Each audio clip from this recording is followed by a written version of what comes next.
Bismillahirrahmanirrahim. Assalamualaikum warahmatullahi wabarakatuh. Ayyuhal musyahidun al-kiram, pemirsa ya salam YT yang dimuliakan oleh Allah Subhanahu wa ta'ala.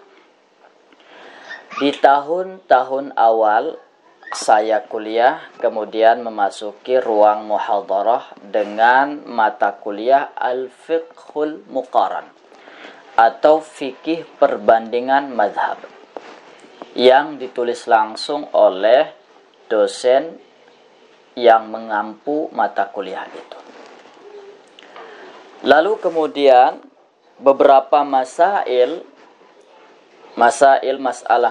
fiqhiyah, khususnya tentang pendalilan hadis yang dijadikan sebagai hujjah atau bahkan munaqasyah, ya, diskusi hadis-hadis itu antar mazhab. Di antaranya yang saya lihat di footnote ada Nailul Autar sebagai referensinya, Nailul Autar min asrari muntaqal akhbar Lisyaukani. Saya lihat Imam Asy-Syaukani. Lalu kemudian di beberapa kesempatan saya berkunjung ke tempat senior yang mana di rak mereka ada buku fisik daripada kitab Nailul Autar min asrari muntaqal akhbar. Saya baca sedikit. Ternyata penulisnya bukan hanya Asy-Syaukani. Ternyata ada dua. Sebagai penghimpun hadis-hadis ahkamnya, yaitu kitab Muntaqal Akhbarnya atau Al-Muntaqa min Akhbaril Mustafa sallallahu alaihi wasallam, itu adalah Mazduddin Ibnu Taimiyah. Sedangkan Asy-Syaukani sebagai pensyarahnya, sebagai orang yang menjelaskan. Lalu saya kaget, Mazduddin Ibnu Taimiyah. Dalam hati saya, Masya Allah, hebat juga ya Ibnu Taimiyah.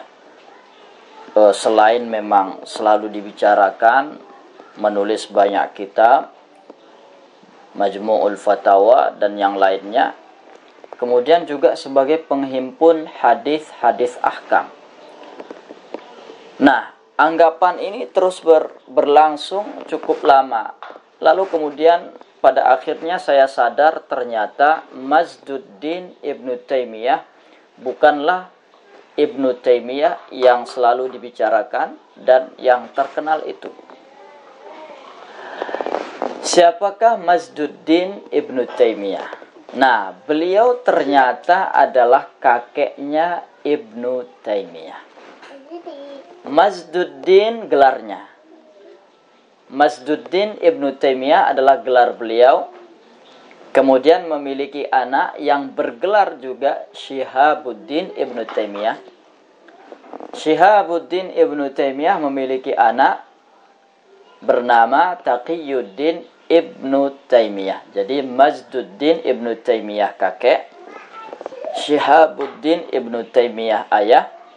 Kemudian Taqiyuddin Ibnu Taimiyah adalah cucu. Mazduddin Ibnu Taimiyah, nama lahir beliau Abdus Salam. Syihabuddin Ibnu Taimiyah, nama lahir beliau Abdul Halim. Taqiyuddin Ibnu Taimiyah, nama lahir beliau Ahmad. Mazduddin Ibnu Taimiyah, beliau lahir tahun 590 Hijriah dan wafatnya 652 Hijriah. Sedangkan Syihabuddin Ibnu Taimiyah lahir 627 Hijriah dan wafatnya 682 Hijriah. Sedangkan Taqiyuddin Ibnu Taimiyah lahir 661 Hijriah dan wafatnya 728 Hijriah. Jadi antara kakek dan cucu tidak sempat bertemu berdasarkan tahun wafat si kakek dan tahun lahir si cucu. Ayuhal musyahidunal kiram, pemirsa ya salam YT yang dimuliakan oleh Allah Subhanahu wa taala. Sekali lagi, siapakah Ibnu Taimiyah yang terkenal itu? Yang selalu dibicarakan qadiman wa haditsan, mulai dari sejak zaman dahulu hingga sekarang, baik yang pro maupun yang kontra, baik yang membicarakan kontribusinya maupun yang membicarakan kontroversinya. Beliau adalah Taqiyuddin Ibnu Taimiyah, dan sebagian ulama menggelari beliau, menjuluki beliau dengan Syekhul Islam Ibnu Taimiyah. Ayyuhal musyahidun al-kiram, pemirsa ya salam YT yang dimuliakan Allah Subhanahu wa taala, mudah-mudahan ada manfaatnya. Wassalamualaikum warahmatullahi wabarakatuh.